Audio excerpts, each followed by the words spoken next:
नमस्कार प्रेक्षकांनो, स्वागत आहे आपल्या मराठी यूट्यूब चॅनलवर.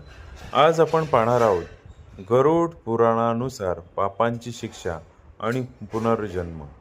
पहिलं गोहत्या, जन्म वटवाघूळ. दुसरं स्त्रीहत्या, जन्म रोगांनी त्रस्त. तिसरं परस्त्री पुरुष संबंध, आपत्कालीन मृत्यू. चौथं अपमान करणे, मुका. पाचवा श्राद्धादरम्यान अशुद्ध अन्न, नरकात. 6वं वेद आणि धर्मग्रंथांना विरोध, डुक्कर. 6वं चोरणे, आंधळा. 8वं गाईला लात मारणे, लंगडा.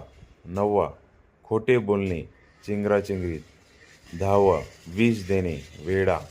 11वं अन्न चोरणे, उंदीर. अशाच नवनवीन माहितीसाठी आपल्या चॅनलला लाईक, सबस्क्राईब, शेअर आणि कमेंट्स करायला नक्की विसरू नका. धन्यवाद.